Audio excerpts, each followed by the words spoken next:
Si vous avez envie de partir vivre au Québec ou si vous avez envie d'apprendre un nouveau métier, voire les deux, cette vidéo pourrait vous intéresser puisque je vais vous parler des formations professionnelles qu'il est possible de faire au Québec dans une centaine de métiers différents, la carrosserie, la photographie, l'aménagement des forêts, la décoration d'intérieur, la comptabilité, etc.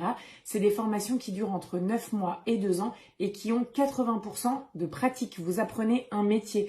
En photographie, vous avez des appareils photo dans les mains. Dans la cuisine, vous avez toute la journée de quoi cuisiner. Vous n'êtes pas dans la théorie, vous êtes vraiment dans l'apprentissage de nouvelles connaissances pratiques.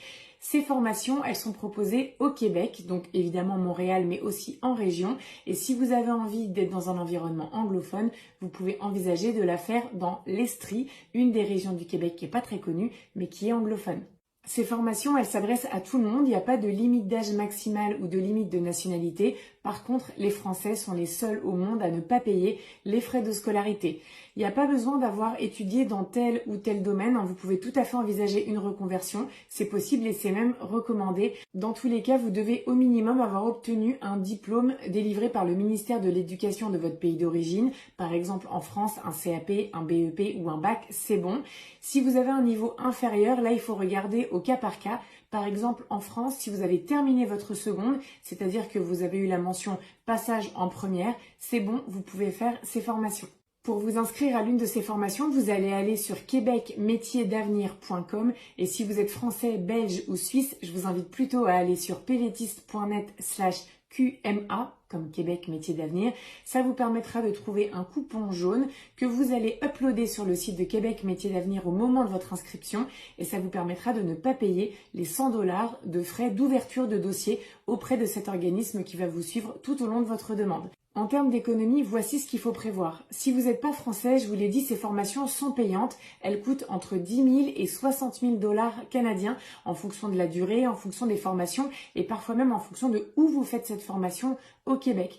Vous allez aussi devoir prévoir quelques milliers de dollars pour payer votre billet d'avion, une assurance voyage, pour réserver une première ou une deuxième semaine de logement à votre arrivée, par exemple en Airbnb, en auberge de jeunesse ou à l'hôtel. Et également, le gouvernement du Canada veut s'assurer que tous ceux qui viennent au Canada avec un permis d'études ne vont pas avoir des problèmes d'argent. Donc, il vous demande d'avoir suffisamment d'économies de côté au cas où. Ces économies minimum, elles sont fixées à 14 000 $ canadiens, ce qui fait environ 10 000 € aujourd'hui. Et donc, ces économies, soit vous les avez sur votre compte, soit vous avez quelqu'un qui veut bien se porter garant pour vous. Cette personne, elle peut avoir cet argent sur son compte ou tout simplement toucher des salaires tous les mois pour avoir des revenus qui suffiraient à vous aider au cas où un jour vous avez des soucis d'argent. Je termine par 3 autres avantages de ce programme. Petit 1, avec un permis d'études au Canada, vous avez le droit de travailler pendant 20 heures par semaine en parallèle de vos cours et pendant les vacances scolaires à temps plein, de quoi gagner de l'argent et ne pas faire appel à votre garant si jamais vous en avez un. Deuxièmement, si vous voulez partir au Québec avec votre conjoint, votre époux ou votre conjoint de fait, c'est-à-dire quelqu'un avec qui vous vivez une relation amoureuse sous le même toit depuis au moins 12 mois, preuve à l'appui, eh bien votre conjoint pourra demander un permis de travail ouvert en tant que conjoint d'un étudiant ou d'une étudiante au Canada.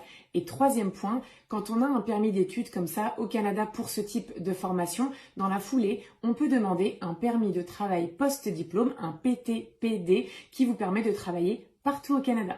Si vous avez des questions sur ces formations, n'hésitez pas à aller sur notre page pvtiste.net/QMA. Non seulement vous avez plein d'informations, mais en bas, vous avez aussi 3 témoignages vidéo. Celui de Agathe qui a fait la formation photo, celui de Clémentine qui a fait la formation infographie et celui de Flora qui a fait la formation pâtisserie.